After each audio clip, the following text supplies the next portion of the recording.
On May 18, 2012, a surveillance camera captured Michaela Shunick riding her bicycle back home after a concert in Lafayette, Louisiana. Moments later, she disappeared off the face of the earth. But what happened to Michaela? Who was responsible for her disappearance? Michaela Shunick, known to everyone as Mickey Shunick, was born on May 21, 1990, to Tom Shunick and Nancy Rowe. Her family and friends described her as funny, pretty, and vibrant. She was known for her blonde locks, contagious smile, and devotion to friends and family. Mickey was a senior at the University of Louisiana, studying anthropology, and in her spare time, she taught children in her local area horse riding. Despite owning a car, Michaela preferred riding around on her bicycle. With her university only a short ride away from her place, she often cycled in for her classes. On May 18th, Mickey and her friends attended a concert at Atmosphere Bistro in Lafayette. She had promised her mother that she would be home early as her brother Zach was graduating high school the next day, and Mickey had no intentions of missing it. And with her birthday only a few days away, she was soon to turn 22 years old, and she and her family had planned to celebrate it. Mickey and another friend, Bradley, separated from the rest of the group after meeting up with some of her friends. They drank in the Environment Bar before ordering food from a local Taco Bell and returned to Bradley's house to hang out. At around 1:45 a.m., Mickey decided to head back home since she didn't want to miss her brother's special day. Bradley Street was only 4 miles from Mickey Street, so she decided to ride her bicycle back. She didn't have to travel very far, and the surrounding neighborhoods were reasonably safe, so she decided not to book a taxi. That was the last time her family or friends saw Mickey Shunick alive. Early morning, May 19th. Mickey's mother went to see whether Mickey was getting ready as the family frantically prepared for Zach's graduation. However, her mother was met with an empty bedroom, and everyone in the Shunick family was immediately concerned. This was incredibly out of character for Mickey, and the family immediately knew something was wrong, especially on a special day like this. Although the family was concerned for Mickey, Zach's graduation ceremony was set for the early afternoon. They thought she might have decided to sleep at one of her friends' places for the night, or maybe she went on an early morning cycling session, as she often did those. The family texted Mickey to meet them at the graduation ceremony, but she never showed up.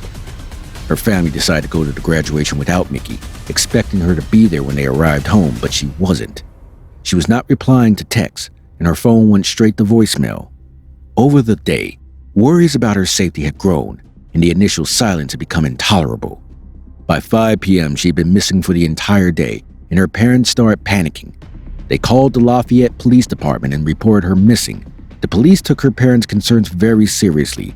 Given that she was out partying with her friends the night before, the police began by interviewing her friends, starting with Bradley, as he was the last person to have seen Mickey.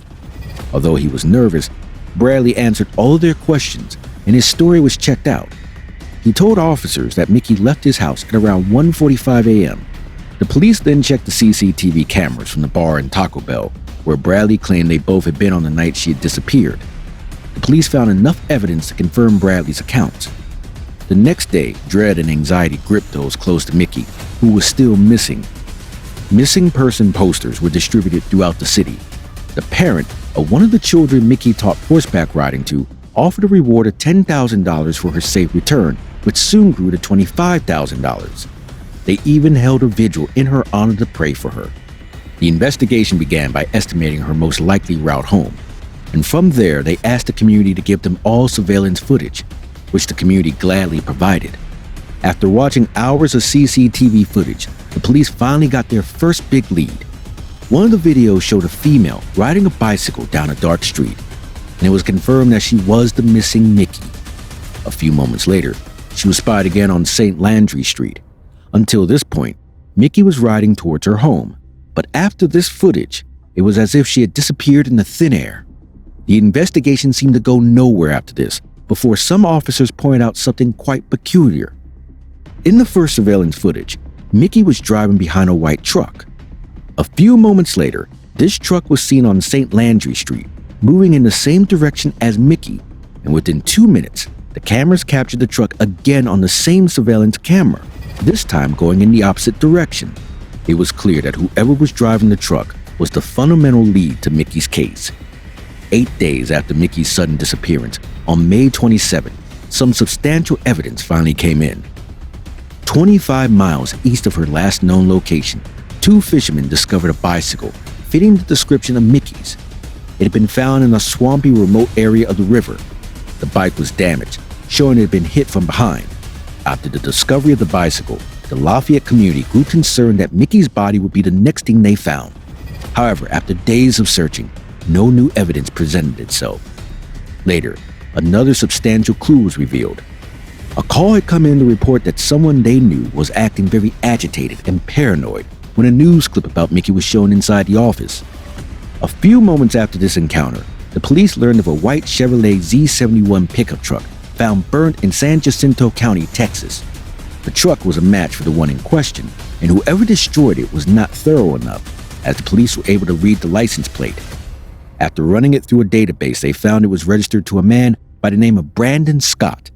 Suspicions were raised when it was confirmed that Brandon had checked himself into a hospital for stab wounds just 1 day after Mickey was last seen. When investigators looked further into Brandon's background, a harrowing past was discovered.